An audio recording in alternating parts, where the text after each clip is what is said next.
So, welcome to today's class. It is not just a webinar और not just a बस ऐसे ही उठा के शुरू कर दिया. Consider it as a mini workshop क्योंकि कुछ ना कुछ तो आप लेके जाओगे.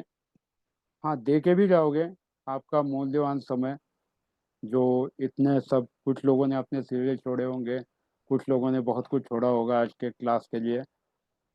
तो लेके तो आप डेफिनेटली बहुत कुछ जाओगे. तो कोशिश करना कि क्लास में अटेंटिव रहे क्योंकि केपी एस्ट्रोलॉजी बहुत आसान है. अब तक हमने हमेशा लोगों से सुना हुआ होता है कि वैदिक astrology, KP astrology, Gemini astrology अलग अलग तरह के हैं. इन सब में अगर थोड़ा सा आसान कहेंगे, थोड़ा सा, तो केपी एस्ट्रोलॉजी थोड़ी सी आसान है. वैदिक astrology works more on lots of formulas. वैदिक एस्ट्रोलॉजी को भी वैदिक एस्ट्रोलॉजी कहना कभी गलत हो सकता है. It is more about Parashari astrology, जहाँ पर आप बहुत सारे सूत्र लगाते हो एंड बहुत सारे सूत्र लगाकर फिर आप उस रिजल्ट तक पहुँचते हो. एंड ये रिजल्ट्स तक पहुँचते पहुँचते आपको टाइम लगता है. तो जो लोग मतलब I really salute to those people जो XYZ ऐप पे जाकर वगैरह ऐप पर भी 3-3 मिनट में एनालिसिस करते हैं. तो पराशरी एस्ट्रोलॉजी से ये एनालिसिस करना एब्सोल्युटली नामुमकिन है. केपी एस्ट्रोलॉजी से भी नामुमकिन है. Because whenever you are doing an analysis, minimum 15 से 20 मिनट आपको एक पत्रिका के लिए देने ही पड़ते हैं minimum. And depending upon the questions, depending upon what in depth you want to go, 1 घंटा 2 घंटे कभी कभी एक एक दिन भी जाता है पूरे पत्रिका को एनालिसिस करने के लिए. सो ये सोच में मत रहना कभी भी कि 5 मिनट में अगर मैंने एस्ट्रो टॉक पे, एस्ट्रो सेज पे जाके मैंने पूछ लिया एंड मुझे 2 मिनट में आंसर मिल गया. ये magic, I personally don't believe this. क्योंकि 1989 से मैं भी एस्ट्रोलॉजी कर रहा हूँ. When I was in 10th standard, it takes time to analyse the things. Also it takes time first to check whether the birth time itself is right और wrong. दिया हुआ समय जो है वो सही है या नहीं. कुछ लोगों के पास बर्थ टाइम, हाँ मैं सुबह 6 से 7 के बीच में कुछ पैदा हुआ था. तो ऐसे वक्त क्या करना चाहिए जब 3 या 4 मिनट के एस्ट्रोटॉक या किसी ऐप पे काम करके चीज़ें नहीं होती है. तो आज हम लोग केपी एस्ट्रोलॉजी के बारे में ही ज़्यादा जानेंगे. एंड विल स्टार्ट विथ, किसी का भी इंट्रोडक्शन नहीं दूंगा क्योंकि आप सब लोगों का टाइम वैल्यूएबल है. मैं बस बोलना शुरू करूंगा. It will be an interactive thing, but anyone who wants to speak will raise their hands. Sunita madam unmute कर देंगे. 25 लोग हैं, बाकी कृपया अपने अपने कैमराज ऑन कर दीजिए वरना आपके क्वेश्चंस नहीं लिए जाएंगे. And plus it doesn't look good कि बाकी सब लोग अपने कैमरा ऑन करके बैठे हैं एंड आप लोग अपना चेहरा छुपा के बैठते हो. बिकॉज इंटरेक्शन बहुत इंपॉर्टेंट है. तो विल स्टार्ट विथ,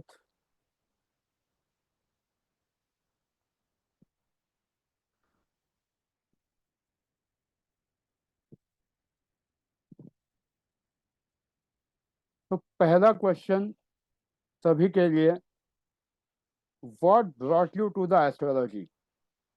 कोई भी अगर जवाब देना चाहे अपना हाथ ऊपर कर सकता है. जो जूम में हाथ ऊपर करने का ऑप्शन होता है उससे, so that Sunita madam will unmute. अपना अपना हाथ ऊपर कर सकते हो. That what brought you to astrology, या आज के सेशन के लिए आप क्यों आए. What brought you to the astrology, anything specific कि जो आपको लगे कि क्यों एस्ट्रोलॉजी के लिए आए या आज के वेबिनार के लिए क्यों आए. Put your hands up. Tania, Sunita madam इनको अनम्यूट कर दीजिए. Hi, हाँ थोड़े sir. I हाँ came to astrology because of you, because once you did my chart reading, okay first time when you did. हाँ And the definitions you gave me about my personality and my character were a lot of things that I used to wonder on. So फिर मेरे अंदर वो question आया, as you know, I had gone through a very major life loss and stuff. तो फिर to that was the only way for me to make sense of my pain, to kind of understand if these things are predestined or whatever. And then I started researching into it. So that is how the interest in astrology happened. तो आज आप definitely निराश नहीं होंगे। आज कुछ definitely ऐसा अलग देख के जाओगे, सीख के जाओगे, which will add to your interest further and help you Sure. to be a better astrologer down the line. So thank you, Thank you. thank you. और किसी को कोई है कहना चाहता है कि एस्ट्रोलॉजी आज का वेबिनार या आप एस्ट्रोलॉजी की तरफ क्यों खींचे आए? There are many new members here today. Anyone who wants to reply कि आप एस्ट्रोलॉजी की तरफ क्यों आए?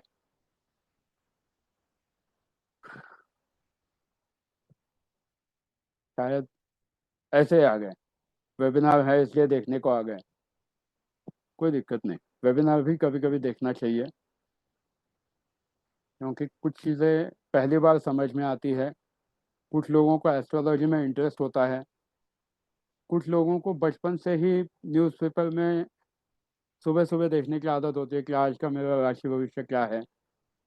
कुछ लोग बहुत सारे टैरो रीडर्स के पास जाते हैं, 3 मिनट में टैरो बता देता है। Of course tarot itself is a big time reading which works amazingly. तो अलग अलग तरह से लोगों को अपने अपने भविष्य के बारे में जानने की इच्छा होती है, बट भविष्य के बारे में जानते जानते बहुत बार लोग खुद का प्रेजेंट भूल जाते हैं। आप लोग आपका जो चैट बॉक्स है वो भी यूज़ कर सकते हो रिप्लाई करने के लिए। Sunita madam will take up the chats also in the chat box so that it will be easy for all of us. तो बहुत बार भविष्य देखते देखते प्रेजेंट ही भूल जाते हैं। ऐसा बहुत लोगों के साथ होता है कि हम कल क्या होने वाला है यह सोचकर आज भी खराब कर देते हैं। It is most important to think astrology as a way to take as a guideline that how exactly you need to work on under specific situations, under specific timings, what should be your strategy. Astrology is always a guideline, the way you use your GPS system, कि यहाँ पर turn है, यहाँ पर मोड़ है, यहाँ पर ढलान है, यहाँ पर घाट है, and based on that you control your vehicle or you maneuver your vehicle.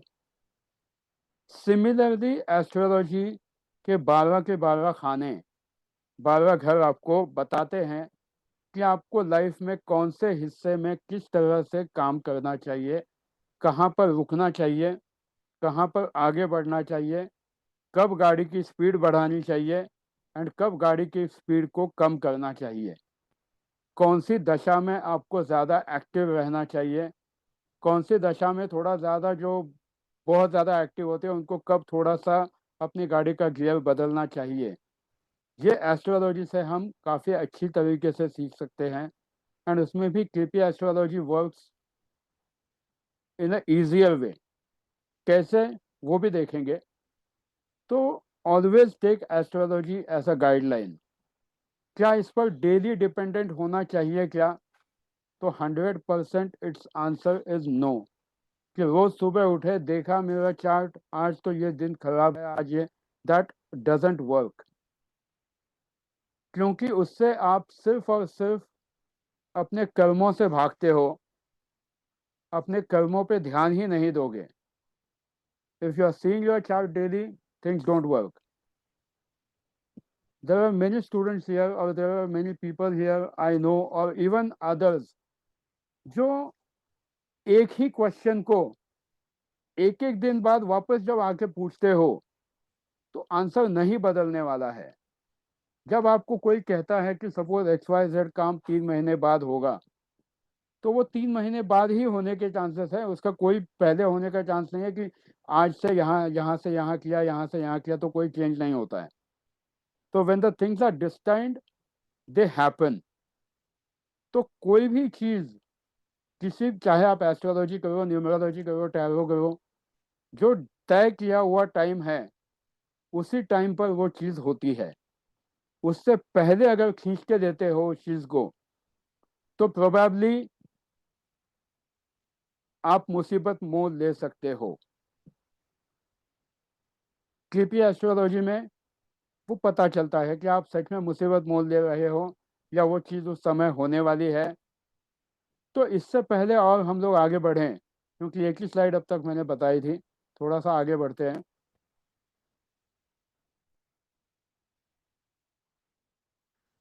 KP astrology जो है ये कृष्णमूर्ति साहब ने बनाई थी, एंड बहुत प्रिसाइज इवेंट बेस्ड सिस्टम है। कैसे है प्रिसाइज इवेंट बेस्ड सिस्टम, इसका थोड़ा सा एक्सप्लेनेशन डेफिनेटली दूंगा मैं। It uses Placidus system and sublords and different from Vedic astrology. Sublords के बारे में अगर किसी ने सुना है, अपना हाथ ऊपर कर सकता है कि व्हाट इज सबलॉर्ड। अगर किसी ने सबलॉर्ड के बारे में सुना हुआ है तो सबलॉर्ड के बारे में आप हाथ ऊपर कर सकते हो। आई एम श्योर प्रोबेबली सुना भी होगा आप लोगों ने। Yes तन्या, what is sublord? आप अनम्यूट, आप, हाँ। इज इट द दशा का जो सॉरी दशा कह रही हूँ, नक्षत्र का जो लॉर्ड होता है? नक्षत्र का lord, you are near to it, near to it. Okay. But what is sublord?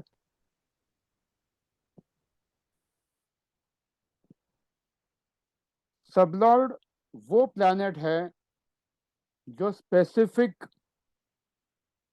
Sub division of नक्षत्र को गवर्न करता है, क्योंकि एक नक्षत्र 9 डिविजन्स में डिवाइड किया जाता है।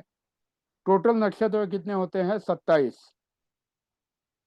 27 नक्षत्र, और उसमें भी एक नक्षत्र को 9 डिविजन्स में सब जब डिवाइड किया जाता है, तो ये जो एक एक सब डिवीजन है, ये हर सब डिवीजन एक प्लैनेट उसको रूल करता है, and that planet is a sublord of that particular नक्षत्र। सबलॉर्ड जो है, बहुत से क्लासेस में ये देखा है मैंने कि लोग सबलॉर्ड तो बोल देते हैं, बट सबलॉर्ड मतलब क्या? तो जो 27 नक्षत्र है, टोटल 27 नक्षत्र होते हैं, तो 27 नक्षत्र, ईच नक्षत्र इज डिवाइडेड इनटू 9 पार्ट्स, और हर पार्ट के लिए, हर हिस्से के लिए आपको एक ग्रह असाइन किया जाता है, एक प्लैनेट असाइन होता है डिग्रीज के हिसाब से, and that is considered as a sub lord. तो आप सोचो उसकी एक्यूरेसी कितनी ज़्यादा होगी जब आप एक 27 नक्षत्र का एक एक नक्षत्र जो है उसको 9 हिस्सों में डिवाइड किया जाता है, जो सबलॉर्ड आता है, और उसको भी अगर आगे डिटेल में जाते हो तो उस सबलॉर्ड को भी 9 हिस्सों में डिवाइड करके सबलॉर्ड तक जाया जा सकता है। तो इवेंट ऑफ एक्यूरेसी और precision of KP astrology is much more better as compared to other ways of astrology, and I am 100% sure that even other ways are working amazingly, क्योंकि मैं खुद वैदिक भी प्रैक्टिस करता हूँ, BNN भी practice करता हूँ, या बाकी चीज़ें भी प्रैक्टिस करता हूँ। So but KP is the easiest way where you can get the results, or where you can deliver the results for yourself or your clients. तो सबलॉर्ड सबको समझ में आ गया। 27 नक्षत्र होते हैं, 27 नक्षत्र, एक एक नक्षत्र को 9 हिस्सों में डिवाइड किया जाता है, एंड वो नक्षत्र के लिए एक एक प्लैनेट असाइन किया जाता है, वो जो सब डिविजन्स हैं, और वो जो प्लैनेट है वो उसे सबलॉर्ड कहा जाता है। आज हम लोग क्लास में एक एग्जाम्पल डेफिनेटली देखेंगे। तो sub lord plays a very important role in KP astrology, क्योंकि वो डिफाइन करता है कि आपका इवेंट होगा या नहीं। अब इसको थोड़ा सा आसानी से समझने की कोशिश करते हैं। ओके, उससे भी पहले मैं हमेशा ये क्वेश्चन पूछता हूँ एंड मुझे बहुत अच्छा लगता है ये क्वेश्चन पूछना। जिन्होंने पहले मेरे न्यूमरोलॉजी के वगैरह क्लासेस अटेंड किए हैं, वो लोग छोड़ के नए स्टूडेंट जितने भी हैं, कृपया वो कोशिश करें आंसर देने की। एस्ट्रोलॉजी का चार्ट हमेशा उल्टा क्यों, एंटी क्लॉकवाइज क्यों देखा जाता है, क्लॉकवाइज क्यों नहीं देखा जाता?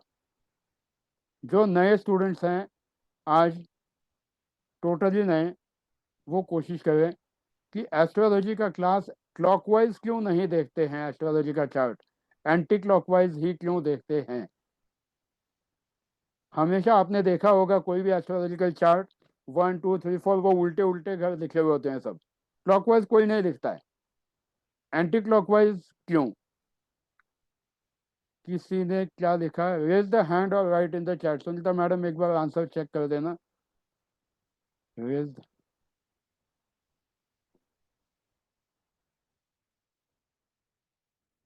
तो किसी के पास कोई आइडिया है कि क्लॉक एंटी मतलब एंटी क्लॉकवाइज क्यों होता है? तनया बहुत ज्यादा मत डीप में सोचो, एंटी क्लॉकवाइज क्यों होता है? एस्ट्रोलॉजी तो सबको आती है, of most of you are very learned astrologers here. I know you have been practicing astrology since long time. But astrology का चार्ट उल्टा क्यों देखते हैं एंटी क्लॉकवाइज? सिंपल है, जिस दिन आप पैदा होते हो वो आपका फर्स्ट हाउस होता है, लग्न चार्ट, और वहां से आपकी उल्टी गिनती शुरू हो जाती है 12वें घर तक, जो हाउस ऑफ डेथ है। इसीलिए उसको उल्टा गिना जाता है। एस्ट्रोलॉजी का चार्ट आपको दिखाता है कि आपका बचपन कैसा होगा, एक एक एक एक खाना आगे बढ़ते जाता है एंड फाइनली आप मोक्ष के खाने तक जाते हो। तो astrological chart is always seen in anti clockwise because आपकी, जिस दिन हम पैदा होते हैं, आप इन द सेंस मैं भी पैदा हो गए, मतलब ये नहीं कि हमारी उम्र बढ़ रही है, मतलब ये कि हमारी उल्टी गिनती शुरू हो चुकी है। अब वो गिनती कितने साल रहेगी, ये अपने कर्मों पर भी डिपेंड करता है कि आपके अपने कर्म कैसे हैं, इंक्लूडिंग माइंड, कि जब हम अपने कर्म करते हैं तो वो कर्मों पे डिपेंड करेगा कि आपका 6 house 8 house and 12th house जो है बीमारी का हाउस, या और भी कोई प्रॉब्लम्स, तो ये हम किस तरह से एक्टिवेट करते हैं, क्योंकि हम अपने कर्मों से अपने घरों को एक्टिवेट करते हैं। घर तो अपना सब अपने साथ लेके आते हैं, अपनी डेस्टिनी लेके आते हैं, बट फिर भी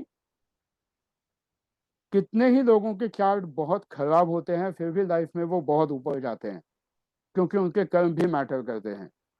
एंड ऐसे भी बहुत लोग होते हैं जिनको ज्योतिषी लिख के देता है, पैदा होते ही लिख के दिया जाता है, यू आर कैरिंग राजयोग, तुम्हारा तो गैस केसरी योग है, फलाना है। एंड भाई साहब देखा तो 20वें साल में तिहाड़ जेल में पड़े हुए हैं, कहाँ से आ गया राजयोग? तो हर योग को एक्टिवेट होने के लिए स्पेसिफिक टाइम होता है, प्लस आपके खुद के कर्म किस तरह से हैं, वो आपको राजयोग की तरफ लेके जाने की दिशा तो बनाते हैं, बट आप उस दिशा पर चलोगे या नहीं, ये वो सर्कमस्टांसेस डिफाइन करते हैं, आपकी परवरिश डिफाइन करती है, आपकी सोच डिफाइन करती है कि आप आगे कैसे रहोगे। भगवान ने हम सबको मौका इक्वल दिया है, थोड़ा बहुत कम ज़्यादा सबको होता है, किसी की शादी जल्दी होती है, किसी की लेट होती है, किसी की होके टूट जाती है, सबके लाइफ में सब अप्स एंड डाउन्स हो जाते हैं, बट मौका सबको मिलता है, ऐसा नहीं कि मौका नहीं मिलता है।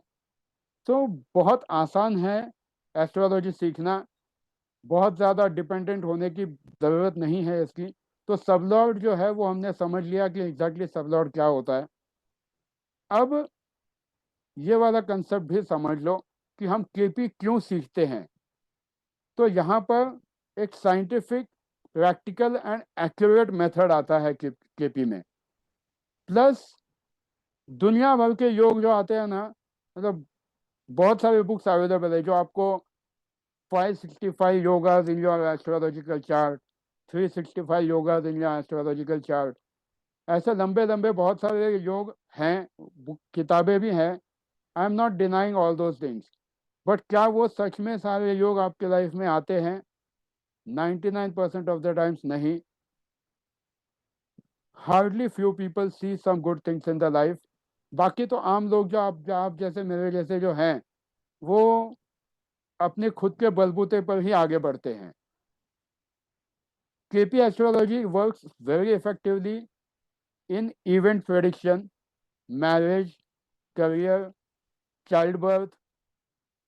इतना डिटेल में केपी एस्ट्रोलॉजी बताता है कि आपकी शादी का योग है या नहीं, सबसे पहले तो। एंड शादी का योग नहीं होते हुए भी जब कुछ लोगों की शादी होती है, तो वो शादी कैसे होती है, वो भी आज थोड़ी सी देखने की कोशिश करेंगे। फिर यहाँ पर हम लोग अगर देखते हैं केपी एंड वैदिक, तो केपी एंड वैदिक में सिंपल है कि केपी एस्ट्रोलॉजी वर्क्स ऑन सिग्निफिकेटर्स, जहाँ पर आपका ग्रह डिसाइड करता है। सिग्निफिकेटर जो हमने कहे सबलॉर्ड एंड सिग्निफिकेटर, क्योंकि एक एक सबलॉर्ड डिफाइन करता है कि वो कौन कौन से हाउस को रूल करेगा। उस सबलॉर्ड का भी नक्षत्र लॉर्ड होता है, वो भी डिफाइन करता है कि आप कौन से घरों को डिफाइन करोगे। तो KP astrology gives you accuracy, almost 90% accuracy for getting right predictions और डिलीवरिंग बेटर रिजल्ट्स। सिर्फ ज़रूरत होती है थोड़ी सी मेहनत की एंड थोड़ा सा ध्यान दे के सुनने की। आज आप जितने भी लोग आए हो यहाँ पर, एक बात पक्की है कि कुछ ना कुछ डेफिनेटली अच्छा लेके जाओगे। कुछ नहीं हुआ तो एटलीस्ट आपकी शादी के बारे में आप खुद जान जाओगे, कब हो सकती है, शादी होने के योग है या नहीं, एंड हुई है तो उसको कैसे बेहतर बनानी है। तो एक चीज आती है एस्ट्रोलॉजी में विच इज वेरी इंपॉर्टेंट, इसको लिख लो। प्रॉमिस ऑफ द इवेंट सबसे पहले होना चाहिए। मतलब क्या, कि आप सपोज पिज्ज़ा खाने वाले हो, तो सबसे पहले आप पिज़्ज़ा सेंटर में फ़ोन करते हो कि पिज़्ज़ा अवेलेबल है क्या। तो सबसे पहले प्रॉमिस ऑफ इवेंट आ जाता है। उसके बाद आप क्या करते हो, उसको ऑर्डर देते हो। ऑर्डर देते हो और फिर आप वहाँ पर वो एग्जीक्यूशन कहते हैं उसे, एग्जीक्यूशन ऑफ द इवेंट। उसके बाद टाइमिंग, कि आप एग्जीक्यूशन ऑफ इवेंट में क्या क्या आता है, आप उसको पैसे देते हो, सब कुछ देते हो, फिर आपको वो पिज़्ज़ा डिलीवर करेगा ना, फ्री में तो नहीं देता है, कैश ऑन डिलीवरी वाले बहुत कम होते हैं। तो आप वहाँ पे एग्जीक्यूट करते हो ऑर्डर। उसके बाद टाइमिंग आता है कि 30 सेकेंड्स 30 मिनट्स के अंदर आपको पिज़्ज़ा आएगा या नहीं। एंड उसके बाद exception of the thing also happens, कि आपको कभी कभी 30 मिनट्स में पिज़्ज़ा नहीं मिलता है। होता है ना, 30 मिनट्स में बहुत लोगों को नहीं मिलता है, फिर आप लोग उसी के ऊपर बोलते हो दे दो हमको पैसे वापस, आपने बोला था रिफंड हो गए। उस बेचारे का उसमें कोई दोष नहीं होता है, हो सकता है उसकी गाड़ी पंचर हुई हो, कुछ हुआ हो। Similarly in your chart, promise of the event सबसे पहले है कि नहीं, वो देखना इंपॉर्टेंट होता है। कि अगर शादी होने वाली है तो आपके शादी के सिग्निफिकेटर्स में, चाहिए तो लिख लो, बीच बीच में लिख लोगे तो कोई नुकसान नहीं होगा। शादी के सिग्निफिकेटर्स में आपके, most of the people think that seventh house is most important for marriage. I agree with it, but seventh house के साथ साथ second house, fifth house, seventh house and 11th house play an important role in marriage. For example, मैं चाहूंगा कि आप सबकी शादी बहुत अच्छी चल रही हो, बट सपोज अगर 7th हाउस आपका सिग्निफिकेटर 7th हाउस का कस्पल लॉर्ड दिखाता है कि आपका 2, 5, 7 एंड बाकी बहुत सारे, बट 11 नहीं दिखाता है फॉर एग्जाम्पल, तो उस शादी में फैमिली होगी, बच्चे होंगे, बट उस शादी में आप खुश रहोगे या नहीं, इस बात की गारंटी नहीं है, क्योंकि 11th house is not activated in that case. कुछ लोगों के चार्ट में 7th हाउस ही एक्टिवेटेड नहीं होता है, बट उनकी शादी हो जाती है, एंड 2, 5, 11 होता है, बट 7th हाउस नहीं होता है। उस केस में हो सकता है किसी महादशा में 7th का लॉर्ड एक्टिवेट हो गया, शादी करवा दी उसने, एंड वो शादी खुशी खुशी चली भी। तो प्लैनेट सिग्निफिकेटर्स मैटर करते हैं। इसके साथ ही अगर आपके 7th हाउस के सबलॉर्ड में, आगे दिखा दूंगा आपको, बस यहाँ पे लिख लेना, क्योंकि आज हम लोग शादी के बारे में बात करेंगे। लोगों को सबसे ज़्यादा इंटरेस्ट शादी में ही होता है, जिसकी हुई है उसको भी होता है, एंड जिसकी नहीं हुई है उसको भी होता है। तो जिसके सबलॉर्ड्स में 7th हाउस के कस्पल सबलॉर्ड में अगर 1, 6, 10, 8 एंड 12 ये हाउसेस अगर आते हैं, तो 99% चांसेस हैं कि उस शादी में दिक्कत आएगी। प्लस 6th हाउस जो है ये आपके 7th हाउस को निगेट करता है। हम आगे क्लिपी पे जाने वाले हैं, बट इसको देख लो, क्योंकि आप सब लोग मेन तो इंटरेस्ट से उसी से आए हो कि शादी कैसे चलेगी। तो 6th house negates your 7th house. Negates मतलब either the husband is staying in one city, wife is staying in another city, या फिर strangers under the same roof, या वर्स टू वर्स सिनेरियो में सेपरेशन, डिवोर्स, ये चीज़ें भी हो सकती है। पर अब इसका मतलब ये नहीं कि आप जाके आपका क्लिपी चार्ट देखो एंड गला पकड़ के आपके स्पाउस को बोला, विवेक ने बोला 6th हाउस है, डिवोर्स हो जाना चाहिए था, क्यों नहीं हुआ? नहीं हुआ, बहुत अच्छी बात है, उसके ट्रेड्स पे काम करो कि पॉजिटिव ट्रेड्स कौन से हैं। बट एनी हाउस अगर आप फोकस करते हो तो उस हाउस के सिग्निफिकेटर्स आपको रिजल्ट दिखाएंगे। तो आपका सबलॉर्ड बहुत ज़्यादा मैटर करता है किसी भी चीज़ को आगे ले जाने के लिए। Each house has a cusp, has a sublord, uses a कस्पल and planetary chart. अभी हम लोग, मैं आपको लाइव यहाँ करके दिखा दूंगा so that we can move further. इसका चाहिए तो फोटो दे दो, काम आएगा। शादी के लिए 2, 7, 11, 5 मैंने यहाँ लिखा नहीं है, but 5 is also important. Job के लिए 2, 6, 10, ट्रैवल के लिए 3, 9, 12 एंड चाइल्ड बर्थ के लिए 2, 5, 11। अब आप पूछोगे चाइल्ड बर्थ के लिए 2, 5, 11 लिखा है तो उसमें 7 क्यों नहीं लिखा? शादी होगी तभी बच्चे होंगे, ये इंडियन कल्चर है। इंडियन कल्चर यही कहता है कि शादी के बाद बच्चे होंगे, इसलिए यहाँ 7th हाउस नहीं लिया। It is assumed that a person is married who is coming to you. हाँ, आजकल एक्सेप्शंस हैं, लोग बगैर शादी के भी people go for having kids, that is their own choice.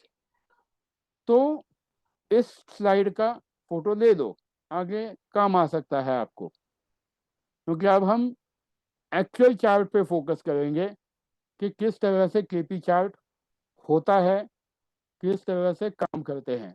यहाँ तक किसी को कोई डाउट है, आप आपके हाथ रेज करके क्वेश्चन पूछ सकते हो।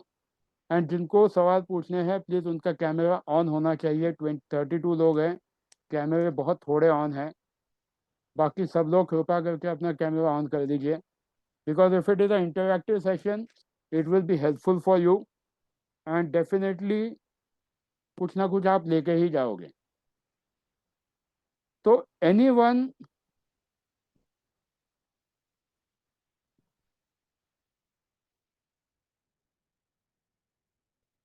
Okay, I'll put it this way.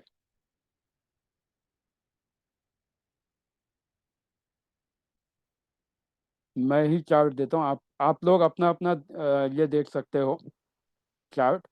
मैं यहाँ पर एक जनरलाइज चार्ट दूंगा आप सबको समझने के लिए,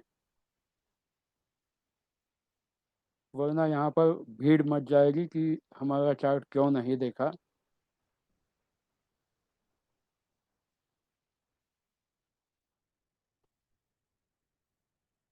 चलो, I'll take a chart here. सबसे पहले तो हम, I am not agent of this app, but सबके लिए सबसे आसान अगर ऐप कोई है कि एस्ट्रोलॉजिकल चार्ट देखने के लिए, तो एस्ट्रोसेज आप डाउनलोड कर सकते हो। आपके मोबाइल पे अभी भी डाउनलोड कर दोगे आप तो 1 मिनट में आपको हो जाएगा। तो you can download AstroSage app, and now I will fill the birth details to understand what exactly we are doing today. यहाँ पर सपोज मैं बस ऐसे नाम लिख दिया, 25/9/1997, टाइमिंग है 13:20, बर्थ प्लेसेस पुणे। इसको पहले ध्यान से देख लो, फिर अपने पास जो आपका एस्ट्रोसेज का ऐप होगा उसमें बाद में अपने एंटर करना, अभी मत करना, वरना पूरे कंफ्यूज हो जाओगे। पहले इसको देख लो।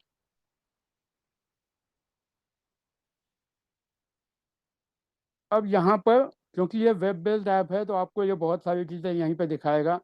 आप आपके जब भी केपी इसमें जाओगे मोबाइल ऐप में, तो केपी सिस्टम में जाना है, केपी प्लैनेट्स एंड कस्प।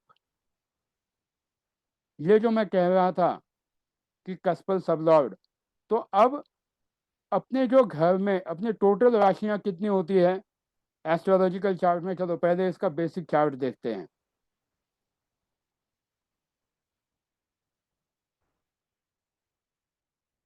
ये इस व्यक्ति का बेसिक चार्ट है। ये इसका फर्स्ट हाउस है, second house, third house, fourth house, fifth house. ये जहां पर नंबर्स लिखे हैं 1 2 3 4 5 6, ये सिग्निफाई करते हैं कि इस घर में कौन सी राशि बैठी है। तो यहाँ पर अगर हम 12 राशियां देखें तो आप लोग लिख सकते हो 12 राशियां। पहली राशि आती है मेष, वृषभ, मिथुन, कर्क, सिंह, कन्या, तुला, वृश्चिक, धनु, मकर, कुंभ और मीन। ये 12 राशियां अगर लिख के हो गई हो तो उसके आगे उसके स्वामी भी लिख लो। मेष के आगे मंगल, वृषभ के आगे शुक्र, मिथुन के आगे बुध, कर्क के आगे चंद्र, सिंह के आगे सूर्य, कन्या के आगे बुध, तुला के आगे शुक्र, वृश्चिक के आगे मंगल, धनु के आगे गुरु, कुंभ और मकर के आगे शनि।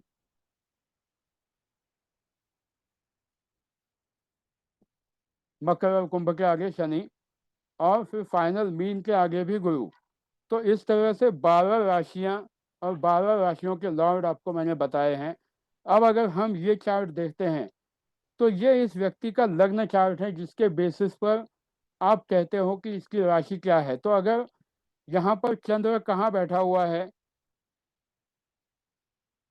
7th हाउस में बैठा हुआ है, बट 7th हाउस में राशि कौन सी है, 3 नंबर। 3 नंबर की राशि कौन सी है, मिथुन। तो इस व्यक्ति की राशि मिथुन है। इसी तरह से आपके चार्ट में मून जहां बैठा होगा वो आपकी राशि है, वो आपकी राशि है। इसको कहते हैं जन्म राशि। एंड ये जो है यहाँ पर फर्स्ट हाउस में जो 9 नंबर है, दिस इज कंसिडर्ड एज लग्न। तो इसको लग्न राशि कहते हैं कि इसकी लग्न राशि धनु है, बट जो एक्चुअल जन्म राशि है वो मून है। तो यहाँ तक मुझे नहीं लगता कि किसी को कोई डाउट हुआ होगा। ये फर्स्ट हाउस है, ये second house, third house, fourth house, fifth house, sixth house, seventh house. तो 1 मिनट के लिए मैं क्वेश्चन पूछना चाहूँगा जितने भी लोग यहाँ पे बैठे हैं। 1 मिनट, जरा कुछ नए स्टूडेंट्स, नए चेहरे। बाकी सबके कैमरा ऑफ है क्या?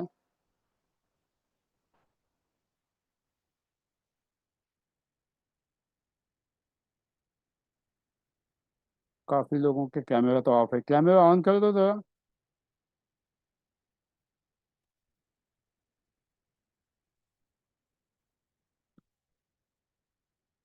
चलो, okay.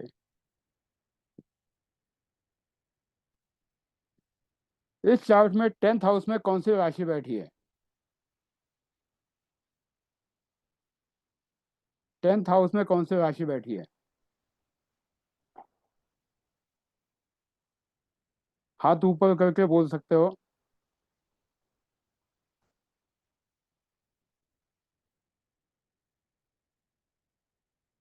Yes Tania. Virgo. Virgo. Virgo, okay, yes. 10th house में कन्या राशि बैठी हुई है। First, second, third, fourth, fifth, six, seventh, eight, ninth and 10th। 10th house में नंबर 6 लिखा हुआ है, विच इज शोइंग कन्या राशि। एंड वहाँ पर सूर्य भी बैठा हुआ है। तो अभी अपने को देखना है केपी चार्ट, क्योंकि हम वैदिक में तो जाने हुए हैं। तो अभी हम वैदिक केपी की तरफ आते हैं। एंड केपी में जब हम देखते हैं तो ये जो 12 भाव है, 12 घर है, हर घर के बारे में यहाँ पर जो मैं सबलॉर्ड कह रहा था, तो यहाँ पर आपका कस्प, मतलब आपकी शादी से रिलेटेड जो चार्ट है, शादी से रिलेटेड जो घर है, ये आता है 7th कस्पल। ये 7th का कस्पल लॉर्ड यहाँ पर क्या है? यहाँ पर आगे आपको देखना है राशि लॉर्ड, नक्षत्र लॉर्ड, सब लॉर्ड एंड सब लॉर्ड। तो सब लॉर्ड जो है, ये 7 का सब लॉर्ड क्या है? मर्क्यूरी है। यहाँ पर इस चार्ट के लिए देख लो, 7th का सब लॉर्ड मर्क्यूरी है। अब मैं इनके सिग्निफिकेटर्स में जाऊंगा। अब हमें देखना है कि मर्क्यूरी कौन कौन से घरों को सिग्निफाई करता है। तो 6, 7, 9, 10 एंड 11। अभी थोड़ी देर पहले मैंने बताया था कि शादी के लिए पॉजिटिव हाउसेस कौन कौन से हैं? 2, 5, 7, 11। तो इसमें शादी के लिए पॉजिटिव हाउसेस सिर्फ 7 और 11 है। एंड उसमें भी सबसे मेन है कि आपका 9th हाउस, आपका 7th हाउस जो है वो 6th हाउस को निगेट करता है। 6 जो आया है वो निगेट कर रहा है। प्लस 10th हाउस जो है ये आपके 11th को निगेट करता है, क्योंकि केपी का या एस्ट्रोलॉजिकल चार्ट का रूल ये भी होता है एक, कि हर घर को, suppose if you are seeing the 7th house, तो 6th house will negate the results of 7th house. 6th house will negate the results of 7th house. 5th house will negate the results of 6th house. 4th house will negate the results of 5th house. 3rd house will negate the results of किसके? 3rd house किसके result negate करेगा? 2nd house के। 1st house 2nd house के negate करेगा। मतलब आपका first house अगर आता है सिग्निफिकेटर्स में तो शादी में तनाव हो सकता है। अभी जाके अपने इमीडिएटली चार्ट चेक मत करते बैठो, पहले इसको देख लो। मतलब क्या कि इस व्यक्ति को 7, 6, 10, 11 शादी का योग अगर है भी तो भी टूटने के चांसेस 99.99% यस है, क्योंकि 7th हाउस को निगेट किया है 6 ने। 11th हाउस जो गेन का था कि शादी से एटलीस्ट कुछ तो फायदा होता, फायदा मतलब पैसे का फायदा नहीं, दहेज नहीं, शादी का सुख, वो है क्या? तो शादी का सुख भी भाई साहब के चार्ट में नहीं है। एंड ये शादी अभी हुई थी 26 नवंबर 2024 को। शादी से पहले ही इन्होंने एक बार पूछा था मेरे से और इनको बताया था कि शादी मत करो, नहीं टिकेगी। एंड आज के दिन में ये लोग सेपरेट हो चुके हैं एंड कोर्ट में केस जा चुकी है। तो निगेट जब होते हैं घर तो चीज़ें हमेशा नुकसान देती है। यहाँ पर कोई भी फायदे वाला घर नहीं है जो घर को, खुद के घरों को हैप्पीनेस दे सके। कि मैरिड लाइफ में हैप्पीनेस है या नहीं, ये देखने के लिए बहुत ज़्यादा मैटर करता है कि आपके 7th हाउस का सबलॉर्ड क्या है। तो अब हम लोग, अगर आप में से कोई चाहे तो ही आपकी बर्थ डेट बता सकता है, because it is a public platform. अगर कोई चाहे तो बता सकता है।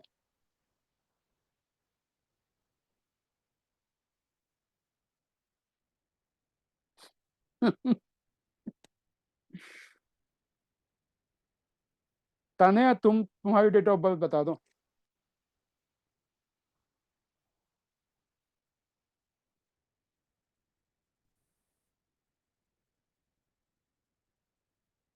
Where is Tania? और कोई अपना डेट ऑफ बर्थ बताना चाहेगा? Tania, date of birth, time of birth, place of birth सब लगेगा। 1 मिनट। सुनीता मैडम बताएंगे कि चैट में क्या लिखे हैं? Date sure of sir, birth लिखिए। Sure sir. सर 8 फरवरी 1993, 2 1993। ओके। 5:33 PM, न्यू दिल्ली। 1733। न्यू दिल्ली। ये कुछ ज़्यादा ही WH ज़्यादा हो गया इसमें।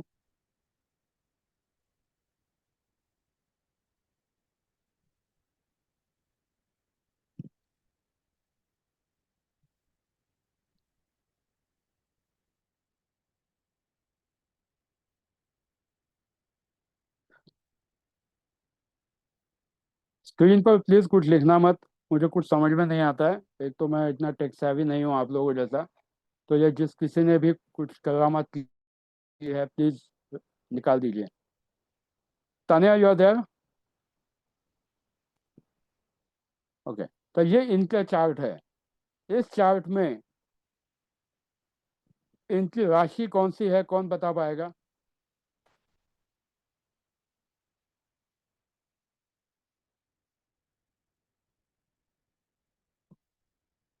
जहाँ चंद्र बैठता है वो उनकी राशि है।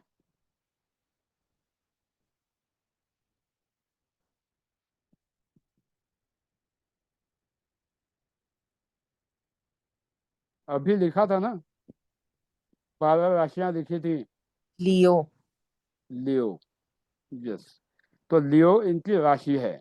अब हम इनके आज की दशा क्या है वो भी देखेंगे। सबसे पहले मार्स के अंडर जाके 29 में तो हो चुका है। तो मार्स और सैटर्न, अगर आज का दिन है 4 जुलाई, तो 29 मई से लेकर 7 जुलाई तक मार्स और सैटर्न की इनकी दशा है, शुरू है अभी। अब हम जाते हैं इनके क्लिपी सिस्टम में। बहुत आसानी से समझाने की कोशिश कर रहा हूँ। अब हमें स्पेसिफिकली सपोज इनके मैरिज के लिए देखना है। तो सबसे पहले 7th हाउस का कस्पल सबलॉर्ड कौन सा है वो देखना है। केतु। केतु को मैं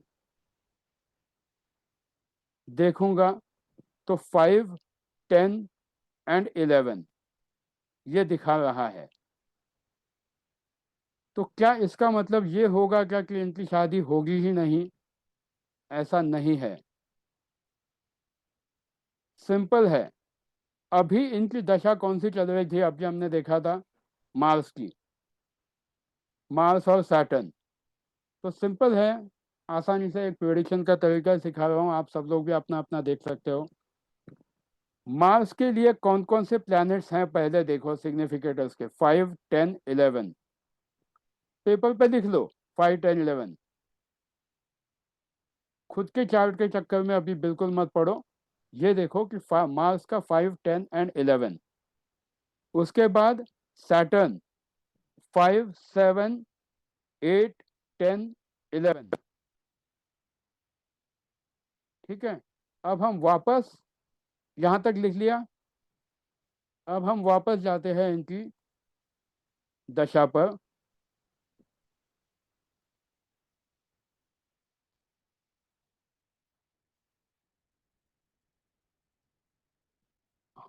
आज की डेट में इनकी दशा जो है 1/8/2025 से पहले अब की अपने को देखनी है। तो अब डेट क्या है? 4 जून 2025। 4 जून 2025। आज डेट क्या है? 9 जून 2025। तो एक काम कर देना, आज ही आपको मैं एस्ट्रोलॉजर तो बना ही देता हूँ।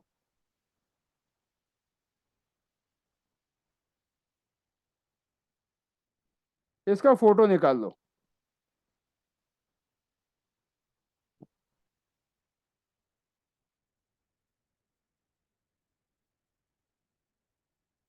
निकाल लिया सबने फोटो?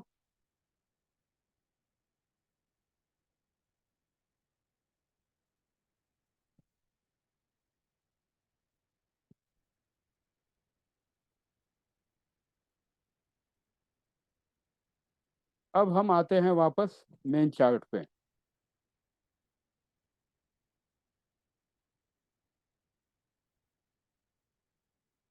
मार्स। अब हमें क्या देखना है? अब तक मैडम की शादी हुई नहीं है, टेंटेटिवली कब हो सकती है ये देखना है। एंड शादी के लिए सिग्निफिकेटर्स कौन कौन से होने चाहिए? 2, 5, 7, 11। मिनिमम 7 तो होना ही चाहिए। अब हम देखेंगे कि अभी की इनकी दशा कौन सी चल रही है। 29/5/2025 से लेके 7/7/2026 तक अगर मैं इसको एक्सपांड करता हूँ तो सबसे पहले अभी 1/8/2025 तक मार्स, सैटर्न एंड सैटर्न। सबसे पहले अगर और डीप में जाना है या अगर हम वापस बैक जाते हैं तो यहाँ पे सबसे पहले ये लिख लो कि अभी दशा कौन सी चल रही है। तो लाइन में लिखो, सबसे पहले मार्स लिखो, नीचे सैटर्न लिखो, ऊपर मार्स लिखो, नीचे सैटर्न लिखो। अब इसको मैं और ज़्यादा डिटेल में सपोज चाहता हूँ तो सैटर्न के नीचे वापस सैटर्न लिखो, उसके नीचे वापस सैटर्न लिखो, क्योंकि 9 जून तक मार्स, सैटर्न, सैटर्न इस तरह से दशा है।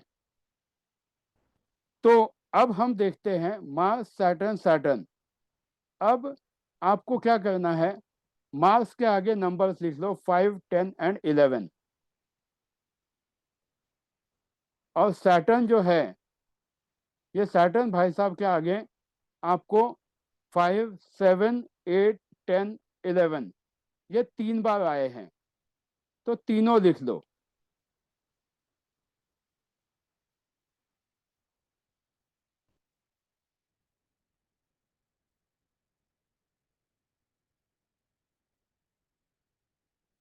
तो अब यहाँ पर पॉजिटिव सिग्निफिकेटर्स कौन कौन से हैं वो सबसे पहले राइट हैंड साइड में लिखो। इतना भी बोल नहीं कर रहा हूँ कि नींद आ जाए। पॉजिटिव सिग्निफिकेटर्स जो है वो राइट हैंड साइड में लिखो। 5 and 11, 5, 7 and 11। सबसे पहले पॉजिटिव सिग्निफिकेटर्स लिखो, फिर नेगेटिव सिग्निफिकेटर्स भी लिखो, या न्यूट्रल जो है, न्यूट्रल को जरूरत नहीं है देखने की। नेगेटिव सिग्निफिकेटर्स में कौन कौन सा आता है? 1, 6, 10, 8 एंड 12। यहाँ पर कौन कौन से हैं देखो सैटर्न में। 6 है क्या? नहीं सर, है। स्क्रीन सर, क्या? सर हाँ, स्क्रीन क्लियर नहीं है, उसके ऊपर आ रहा है एक पॉपअप अनसेव्ड चार्ट। अच्छा वो वाला आ रहा है। ओके, एक मिनट। ओके, हाँ जी, थैंक यू। हाँ अब आया। हाँ अब ये स्क्रीन दिख रही है मार्स हाँ। की। हाँ, मार्स के लिए 5, 10, 11, सैटर्न के लिए 5, 7, 8, 10, 11। नहीं सर, ये दूसरा है जो आप दिखा रहे हैं, जो आप बोल रहे हैं, हाँ, ये अलग है। नहीं नहीं, ये ये अभी मैंने उनका सिग्निफिकेटर उसका फोटो निकाल के लिया है। अच्छा, ओके सर। ये तनिया के चार्ट के सिग्निफिकेटर्स का फोटो है, ये सेपरेट, जो मैंने आपको फोटो निकालने के लिए कहा था। तो ये सिग्निफिकेटर्स मार्स 5, 10, 11, सैटर्न 5, 7, 8, 10, 11। तो सबसे पहले पॉजिटिव सिग्निफिकेटर्स लिखो। नेगेटिव सिग्निफिकेटर्स यहाँ कौन कौन से हैं? सिर्फ 8 और 10। बाकी कोई नेगेटिव सिग्निफिकेटर है क्या? नहीं है। तो 5 है, 7 है, बट मार्स जो है खुद महादशा में, मार्स क्या कह रहा है कि 5 है, बट वो 7 को सिग्निफाई अभी नहीं कर रहा है। तो अभी इमीडिएटली यहाँ पर सैटर्न की दशा में इमीडिएटली शादी होगी क्या? तो अगर कोई रिश्ता आया है तो हो भी सकती है, बट हम अब इसको अगर और आगे जाके देखते हैं तो वापस ये सिग्निफिकेंट वाला चार्ट आ गया सामने। नहीं सर, वो पहले वाला ही चार्ट है क्या? पहले वाला ही चार्ट है सर, विंशोत्तरी दशा वाला। ओके, एक मिनट। हाँ, अब आ गया ये। अब कौन सा है? यस सर, ये आया है प्लैनेट्स हाउसेस। Planet houses. हाँ, अब यहाँ पर ये देखो कि 7 नंबर कब कब आया है। 2, 5, 7, 11 सन के अंडर आया हुआ है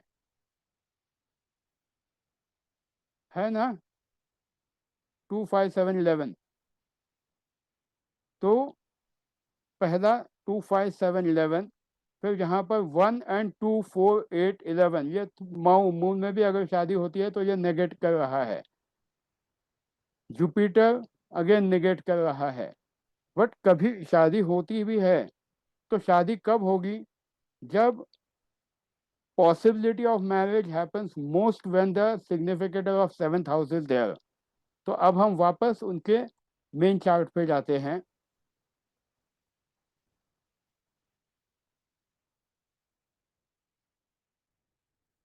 तो अब यहाँ पर आप ये देख सकते हो कि मार्स, सैटर्न एंड सन, इसके सिग्निफिकेटर लगा के देखो। आपके पास फोटो निकाल के रखा हुआ है, फोटो निकाला था ना अभी सिग्निफिकेटर्स का। मार्स, सैटर्न एंड सन, इसके सिग्निफिकेटर्स देख लो। चलिए, तो ये सिग्निफिकेटर्स दिख रहे हैं क्या आपको अभी?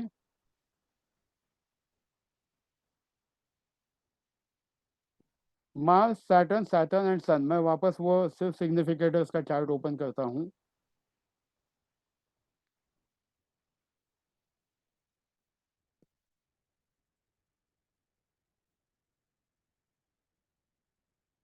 मार्स, सैटर्न एंड सन। अब देखो आपके पास सिग्निफिकेटर्स कितने ज्यादा हो गए, पॉजिटिव सिग्निफिकेटर्स।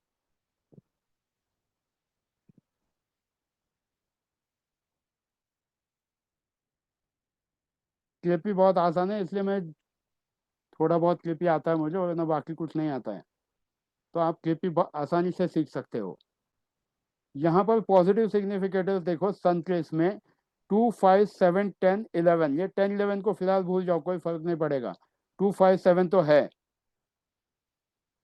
यहाँ पर मार्स में देखो 5, 10, 11, सैटर्न 5, 7, 8, 10, 11, तो 99% अगर आप इनका ये देखते हो, चार्ट देखते हो, तो इस दौरान शादी के योग बहुत ज़्यादा होने के चांसेस हैं। प्लस 7th हाउस इनका क्या सिग्निफाई कर रहा है, हमने देखा था क्या? 7th हाउस क्या है इनका? 7th हाउस का सब लॉर्ड किसी को याद है?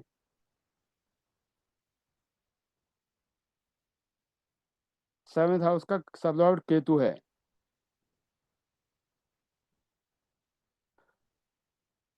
Ketu is signifying number 5, and जब केतु नंबर 5 सिग्निफाई करता है तो ये लव मैरिज देता है। तानिया हो क्या यहाँ पे?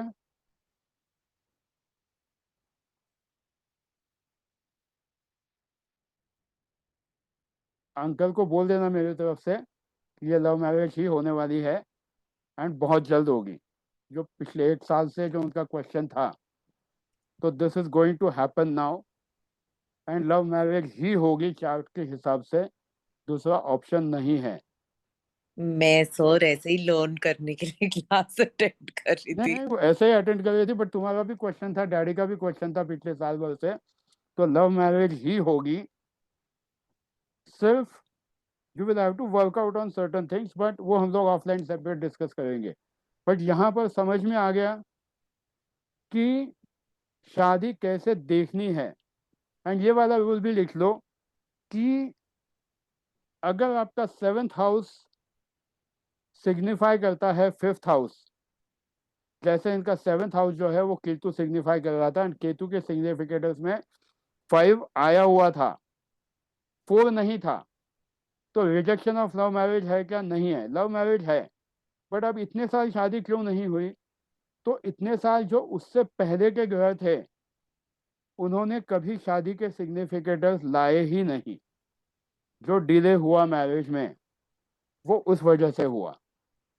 बहुत ज़्यादा बोर हो गए लोग, छोड़ के भी चले गए, चलो बहुत अच्छी बात है, क्योंकि इतना आसान भी नहीं है।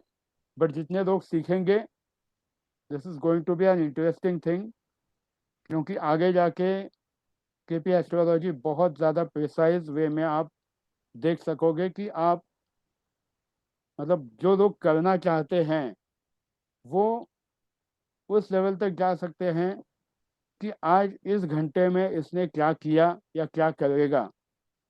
बस उसके लिए थोड़ी सी पढ़ाई करनी पड़ेगी, 100-200 चार्ट्स पढ़ाई करने पड़ेंगे, क्या हो सकता है 1000-1500 करने पड़े, बट हो सकता है, कोई टफ कुछ नहीं है।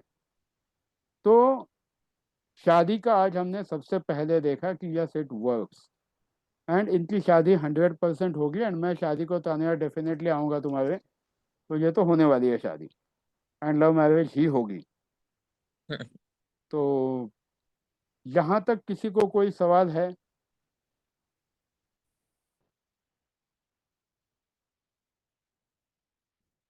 Anyone having any question? 21 लोग हैं यहाँ पे, सिर्फ 9 लोग मुझे कैमरा पे दिख रहे हैं, बाकी लोग अपने सवाल पूछ सकते हो।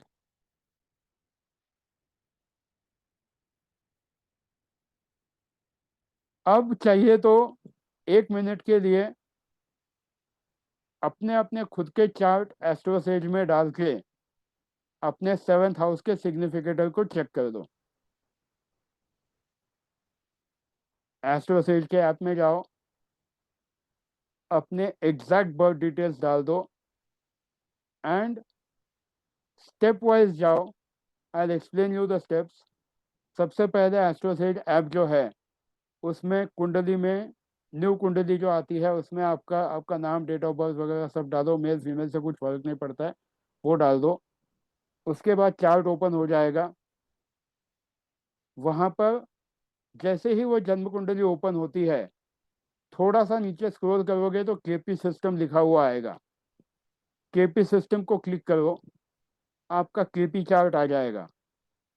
एंड जैसे ही राइट में स्क्रॉल करना शुरू करोगे तो कस्पल सबलॉर्ड्स लिखा हुआ एक चीज आएगी, कस्प या कस्पल सबलॉर्ड्स।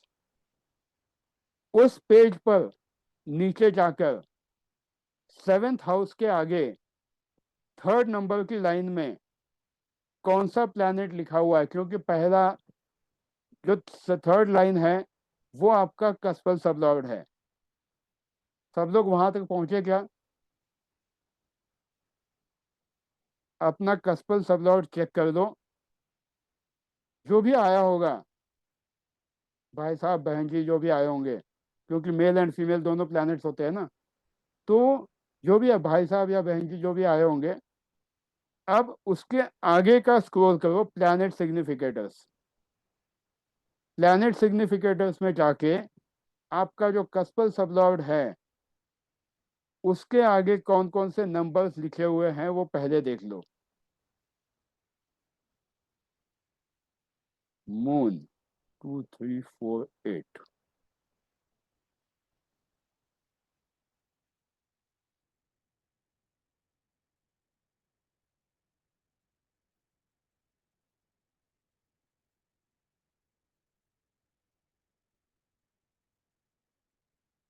विशाखा एक चेक कर सकते हो, जिस दिन शादी हुई थी ना उस दिन की दशा महादशा में 7 एक्टिव था क्या, वो चेक कर देना।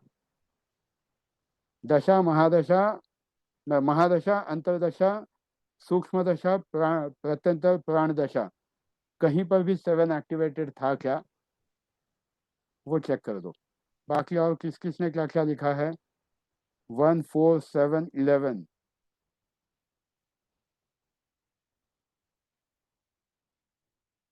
अच्छा है। और किस किस ने क्या क्या लिखा है, कुछ आइडिया?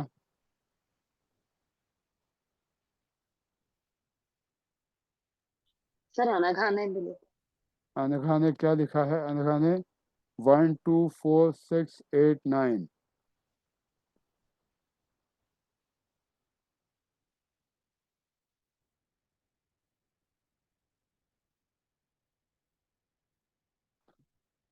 पर टाइम सही है आपका अनघा? ठीक है,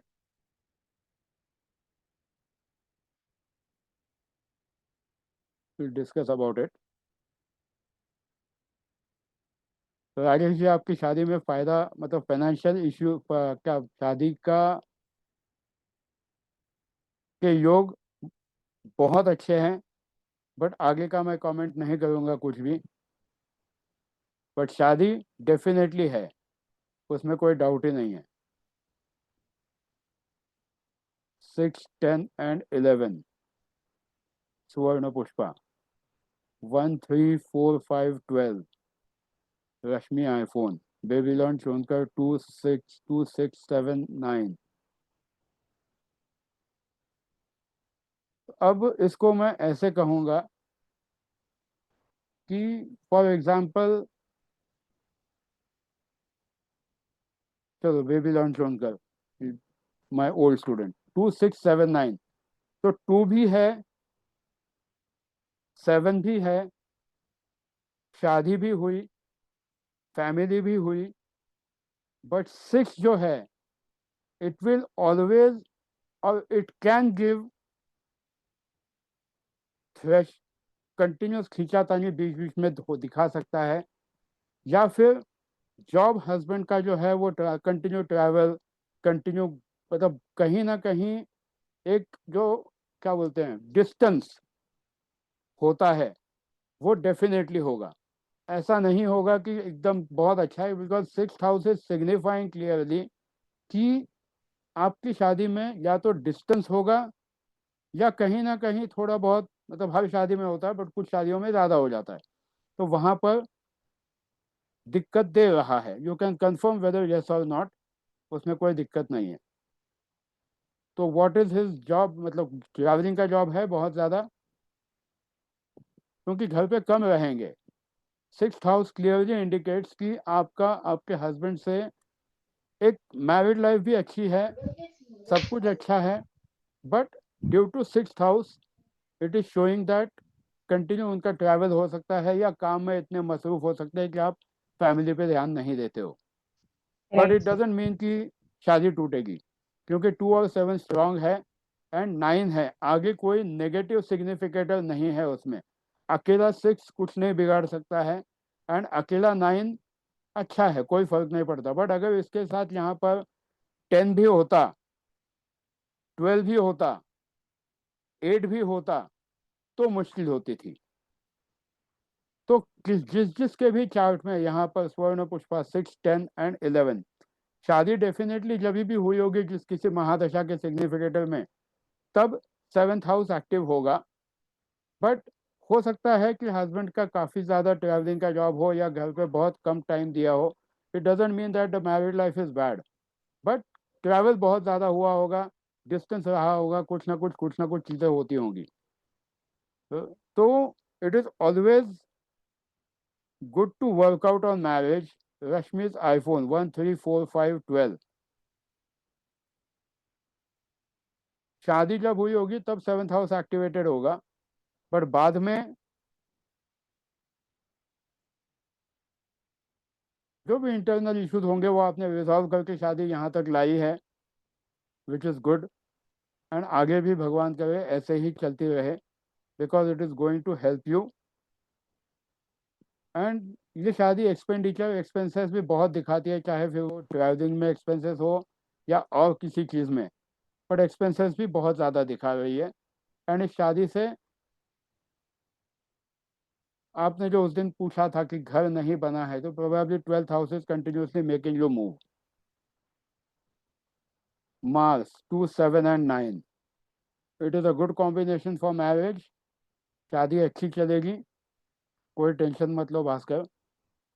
2 7 and 9 is a good planet, so you don't have to worry about it। तो शादी अच्छी ही चलेगी, भगवान करे आपके सबके लाइफ में हमेशा खुशियां बनी रहे। तो 7th house shows how your married life will be, and it also shows the status कि शादी होगी या नहीं।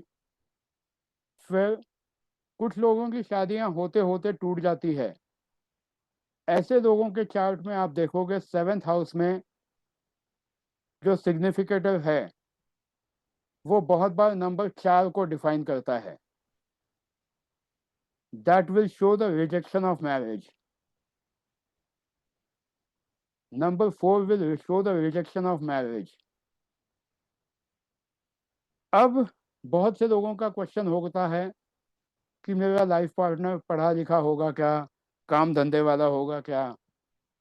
तो आपके 10th हाउस को चेक कर देना। 10th हाउस का सिग्निफिकेटर अगर 10 3 एंड 5 दिखाता है, या इनमें से एक भी प्लैनेट दिखाता है, बट नेगेटिव सिग्निफिकेटर ज़्यादा नहीं होने चाहिए, पॉजिटिव ज़्यादा होने चाहिए। सपोज अगर आपका 10th हाउस सिग्निफाई करता है कि 10 3 एंड 5 है, तो आपका लाइफ पार्टनर एजुकेटेड होगा। बेबीलोन आपके इसमें क्या है, 10th हाउस का सबलॉर्ड और उसका सिग्निफिकेटर। म्यूट पे हो आप।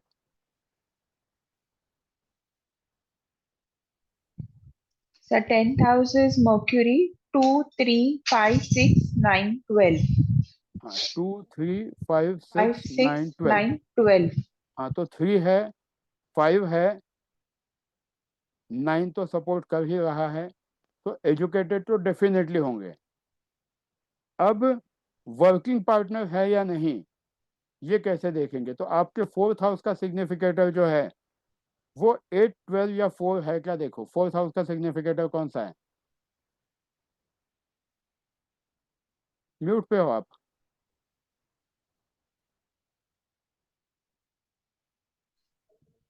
हाँ बोलिए। 4th house, Mercury, sir same है, 2 3 5 6 9 एंड 12। 2 3 5 5 6। 6 9 एंड 12। हाँ, अभी इसमें नेगेटिव हाउसेस तो नहीं है। 2 is positive which shows 2 3 5 6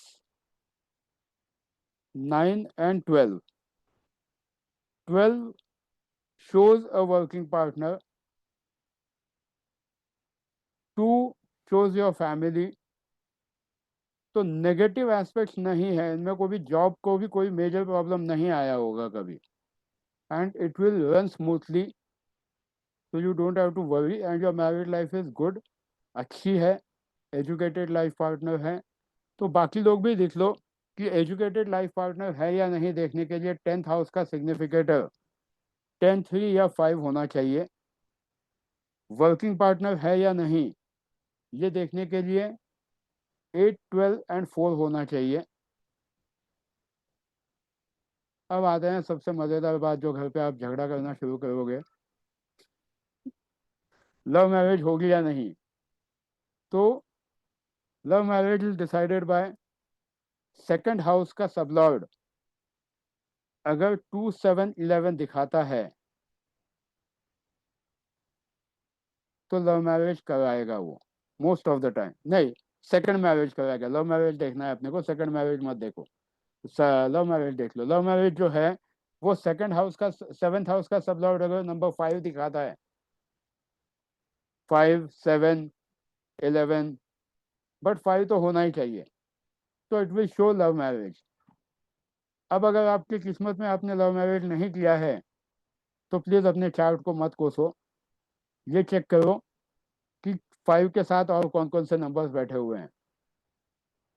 2 4 6 7 11 love marriage का चांस ही नहीं है सर,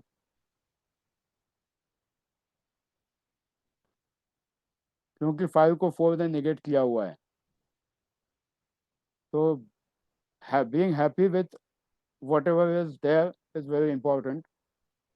तो लव मैरिज देखने के लिए 7th हाउस का सिग्निफिकेटर 5 देखना चाहिए। सेकंड शादी आफ्टर मैरिज लव, यस, इसलिए मैंने कहा ना कि आपका सिग्निफिकेटर्स बता रहे हैं कि that you have a better marriage because 7 and 11 are there. अब सेकंड शादी होगी या नहीं, अगर आप में से कोई करना चाहे पहले से तो सेकंड शादी जो है वो 2 7 and 11 दिखाता है। अगर आपका सेकंड हाउस का कस्पल सबलॉर्ड 2 7 and 11 दिखाएगा तो वो आपको सेकंड शादी कराने पर अंदर से प्रेरित कर सकता है। रुपया ऐसा मत करो अपना चार्ट देख के, जो अच्छी अच्छी खासी शादी चल रही है उसको निभाओ, because life is always beautiful. तो इस तरह से KP astrology works in an amazing way, and जो लोग अब तक जुड़े हैं definitely you deserve to get the recording for this. तो 1 ही मिनट देना मुझे, मैं एक छोटा सा फॉर्म बना लेता हूँ और उसको फिल कर देना।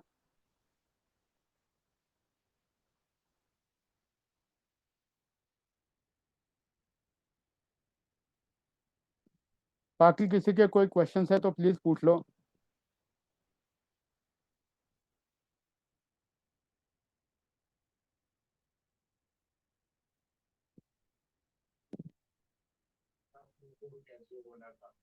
Sir good evening.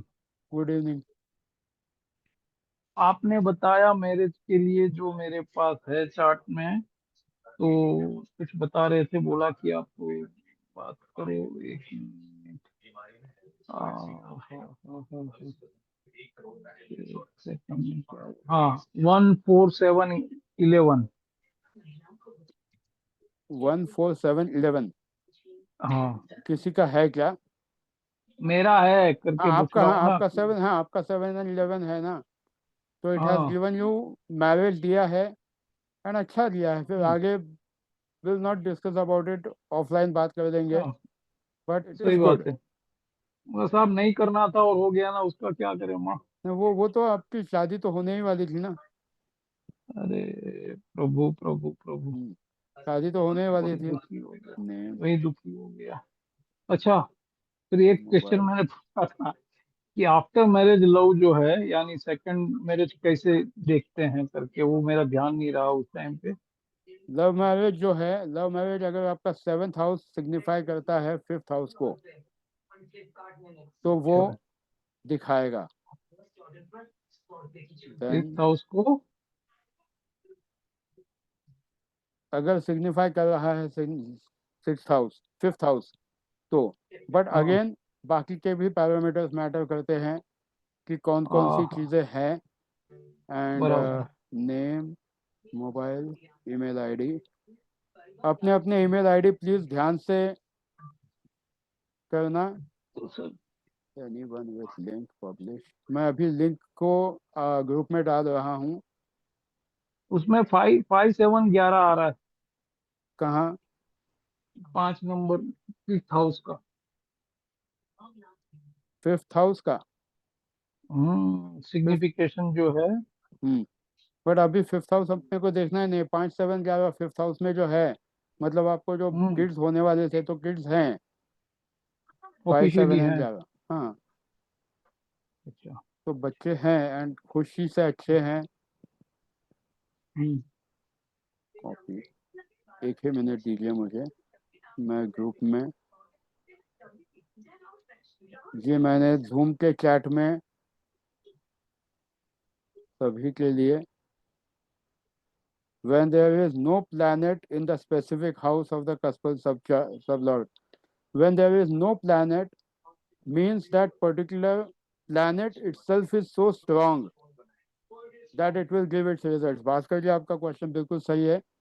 तो वो जब प्लैनेट कोई है ही नहीं कस्पल सबलॉर्ड के लिए, तो वो जो प्लैनेट है खुद, वो खुद इसके रिजल्ट देगा। अब वो प्लैनेट अच्छा है बुरा है, ये डिपेंड करेगा कि सैटर्न है, मार्स है, मर्क्यूरी है। ये मैंने लिंक पोस्ट कर दी है, प्लीज़ ये फॉर्म भर देना। सब लोग इस लिंक को कॉपी करके फॉर्म भर देना, क्योंकि बाद में और आधे घंटे बाद मैं सारे रिस्पॉन्सेस लेना बंद कर दूंगा। इस लिंक को क्लिक कर दो, यहीं पे पता चलेगा। यस, रश्मि, एनपी एंड स्वर्ण पुष्पा। एंड क्योंकि अपना केपी एस्ट्रोलॉजी का बहुत डिटेल्ड कोर्स आने वाला है 23 दिनों का, जो हम 14 जून से शुरू करेंगे, सैटरडे एंड मंडे रात को 9:30 बजे। जो लोग भी ज्वाइन करना चाहते हैं डेफिनेटली ज्वाइन कर सकते हैं। ऑलरेडी 10 की 12 सीट्स बुक हो चुके हैं। आप लोग भी, अगर आप में से अभी भी किसी का मन बन रहा है करने का, तो definitely you can join. And for payment related things, DM me directly, it will help you. मेरा नंबर नहीं लगा तो सुनीता मैडम का भी नंबर है ही ग्रुप में, एडमिन मोड में, उनसे भी आप कनेक्ट कर सकते हो। सब लोगों ने फॉर्म को भरना चालू किया? Yes Bhaskar, please ask your question. Responses 6 responses तो आ गए। Yes Bhaskar, please ask your question. आप म्यूट पे हो। हाँ जी, हाँ जी। मैं ये पूछ रहा था आपको कि जैसे you saying right, if there is no planet in that particular house, हाँ, so in that how sub do we lord. Check हाँ, whether it is a negative और अ पॉजिटिव? हाँ, positive, whether it's a benefic planet और malefic planet. जैसे correct. कि sun है, या और अगर कोई प्लैनेट कौन सा प्लैनेट बैठा हुआ है आपका 7th के सब लॉर्ड में? एक second, which is event? 7th का सब लॉर्ड। हाँ, MA (1) लिखा हुआ है उसमें। MA(1). हम्म। आप सिग्निफिकेटर्स में ही चेक कर रहे हो ना नीचे, मतलब ये No. केपी कस्पर में ना? हाँ, KP कैस्पर में। हाँ, तो मार्स है। हम्म। बट (1) मैं समझ नहीं पाया, but Mars itself shows probably you might need as a couple for any medical treatment or something. ऐसा 7th है, हाउस है ना this is how it is. 1 second. यहाँ पे? नहीं, यहाँ नहीं, यहाँ ये नहीं देखना है ओके। आपको। सिग्निफिकेटर्स में जाना है नीचे। 7th हाउस का सिग्निफिकेटर जो बताया था, हम्म। 7th ये हाउस के राइट। सिग्निफिकेटर में जाइए। एंड वहां पर कौन सा है वो देखो, वो आप जो बता रहे हो वो केपी का चार्ट बता रहे हो। I okay, am talking about the significators. तो वो ये वाला राइट, सिग्निफिकेटर्स ऑफ एक मिनट हाउसेस। मैं आपको, हाँ हाँ, जो आपने आपने भी कौन सा बताया मुझे, सिग्निफिकेटर्स ऑफ हाउसेस, ये भी नहीं, वापस ओके, आप प्लैनेट सिग्निफिकेटर्स में जाइए। ये वाला। प्लैनेट सिग्निफिकेटर्स पीछे नीचे केपी सिस्टम में जाइए। केपी सिस्टम में जो प्लैनेट सिग्निफिकेटर्स हैं, लेफ्ट साइड में है केपी सिग्निफिकेटर्स है नीचे, लेफ्ट में जाइए। हाँ ये, हाँ इसको क्लिक कीजिए, उसी को। ओके, हाँ अब नीचे आ जाइए, स्क्रॉल, पेज को नीचे स्क्रॉल कीजिए। हाँ ये केपी का जो चार्ट है उसके ऊपर जो लिखा हुआ है उसके ऊपर जाइए। हाँ 7 के आगे थर्ड लाइन में कौन सा प्लैनेट है वो बताओ। मार्स, केतु, राहु और Jupiter. Mars, Ketu, Rahu, Mars, Ketu, Rahu and Jupiter, ऐसा 7 के आगे 4 प्लैनेट्स है ना। हम्म, हाँ अब नीचे आ जाइए सिग्निफिकेटर्स पर। नीचे आप क्लिक करोगे तो सिग्निफिकेटर्स का लिंक दिखेगा, करेक्ट। सिग्निफिकेटर एंड आरपी, हाँ उसको क्लिक कीजिए। हाँ अब राहु के सामने क्या क्या लिखा है वो देखो। 3, 9। कौन सा? 3 and 9। 3 and 9। तो राहु खुद शादी को मतलब राहु ये नहीं दे रहा है कि शादी का योग जो है या शादी का सिग्निफिकेटर, पर जब आपकी शादी हुई, हम्म, कौन से सिग्निफिकेटर्स में 7 है वो चेक करो, एंड आपकी शादी के डेट पे जाके उस दिन कौन सा सिग्निफिकेटर था 7 वहाँ एक्टिवेटेड, ये चेक कर देना। फॉर्म ओके, सबको यहीं पर ग्रुप में डाला हुआ है, चैट में। किसी को भी व्हाट्सएप ग्रुप पर चैट नहीं दिया है, यहीं पर चैट है, यहीं पे फॉर्म है। तो जो लोग मेरा तो फॉर्म ओपन भरना, नहीं हो रहा। नहीं सबका ओपन होगा यहाँ अभी, क्योंकि मेरे से तो नहीं रिस्पॉन्सेस हुआ। आने शुरू हो चुके हैं। 15 बेटा people have already filled the form, क्योंकि नहीं आपको इसकी रिकॉर्डिंग मिलेगी जो जिन लोगों ने किया है। मैंने तो नहीं किया सर फिर। सर मुझे एक चीज बताइएगा, जैसे किसी को कैरियर रिलेटेड करना है, कुछ पूछना है, तो उनके कैसे सब लॉट के क्या क्या नंबर होने चाहिए? 10th हाउस के लिए 3 6 10। और 6 हाउस भी देखते हैं? 6 देखना है, 6 इज रिलेटेड टू जॉब। ये गलत फहमियाँ जो दिमाग में रखी है लोगों ने कि 6वां 8वां 12वां घर खराब होता है, हमेशा खराब नहीं होता है। 6वां घर आपके जॉब को भी दिखाता है, लोन्स को भी दिखाता है। 6वां घर आपके बीमारियों को भी दिखाता है। 8वां घर आपको बीमारियां भी दिखाता है। एंड 8वां घर आपको अचानक मिलने वाला धन लाभ या आपके ससुराल से मिलने वाला धन लाभ ये भी दिखाता है। तो हमेशा क्वेश्चन पे ध्यान देना चाहिए। जो लोग ऐसा ही पूछते हैं ना कि हाँ बताओ मेरा चार्ट कैसा है, that is one of the biggest foolish question which one should ask to an astrologer. You should be specific about asking the question, and even the astrologer should be specific कि हाँ मेरी बीमारी ठीक होगी क्या। ये नहीं कि बस ये मेरा चार्ट है बताओ मुझे क्या हुआ, ऐसा नहीं होता है। You have to be specific कि this is what I need, मेरी बीमारी होगी क्या, मेरा घर होगा क्या, मेरा जॉब होगा क्या, मेरी सांस कैसी होगी, मेरा ससुराल कैसे होगा। क्वेश्चन स्पेसिफिक होना चाहिए तो ही आंसर स्पेसिफिक आएगा, वरना एक ही हाउस आपको अलग अलग चीजें दिखाता है। तो it depends upon the question that what you are seeing. तो जिन सर जिनको भी, हाँ जी, जिनका जॉब के लिए मैंने देखा तो उनकी 1 2 8 10 आ रहा है, वो 6 है। 1 2 8 10 ना। हाँ। तो 10 इज शोइंग एंड 6 उनको जॉब मिला होगा, पर 10 इज शोइंग की करियर है। बाकी कोई ये नहीं है, निगेट नहीं कर रहा है, तो जॉब तो मिल रहा होगा, बट कितना टिकेंगे जॉब में ये बोल नहीं सकते। ओके। 1 6 अब 1 मामला बस 6, यही फंसता है कि हमें वो लॉर्ड वगैरह का भी देखना नहीं नहीं वो सीखे तो आ जाएगा। 100% आएगा अगर आप थोड़ा सा यकीन खुद पे रखो एंड 50 100 चार्ट देखना शुरू करो तो 100% आ जाएगा। मैंने बेसिक टीपी के क्लास में भी वही बताया था कि प्रैक्टिस इज इम्पॉर्टेंट, क्योंकि चार्ट देखते ही सामने आ जाना चाहिए कि हाँ ये चीज़ अब होगी। सिग्निफिकेटर्स प्ले एन इम्पॉर्टेंट रोल। तो आज का आखिरी क्वेश्चन लेते हैं पुष्पा मैडम का, एंड जो भी क्लास ज्वाइन करना चाहते हैं definitely you can message me. 14 जून से क्लास है. यस पुष्पा मैडम पूछिए. आप म्यूट पे हो. सर आप सेकंड मैरिज के लिए बोल रहे हो, सेकंड हाउस देखने के लिए. हम्म. तो मेरा एक क्लाइंट है, डिवोर्सी है. सेकंड हाउस में सबलॉर्ड सन है और 2, 3, 5, 11 सिग्निफिकेटर्स. 2, 3, 5 एंड 11. चांसेस तो हैं सेकंड मैरिज के. वो करेगा या नहीं है उस पर डिपेंड है, पर चांसेस तो डेफिनेटली है. प्लस है. आपको एग्जिस्टिंग दशा महादशा भी देखनी पड़ेगी कि उस दशा में वो योग है या आगे जाके 10 साल बाद योग है, तो वो भी ठीक. चेक करना पड़ेगा. ठीक है. थैंक चलिए. You. So it was really nice कि आप सब लोगों ने अपना कीमती समय मुझे दिया. And big thanks to everyone. जो थैंक्स टू लोग अभी भी एवरीवन. ज्वाइन करना चाहें, ज्वाइन करना चाहो, you are most welcome to message me और Sunita madam and let us go with a better approach. क्योंकि केपी आपको इवेंट एकदम डिटेल में बताता है कि इस समय क्या होगा. उस लेवल तक इवेंट जाता है केपी का. So let us take a break for today. Big thanks for giving your valuable time. एंड आप सबको रिकॉर्डिंग मिल जाएगी. आपका अगर आपने जीमेल का आईडी सही डाला है तो don't enter any wrong ID. चलो, थैंक यू.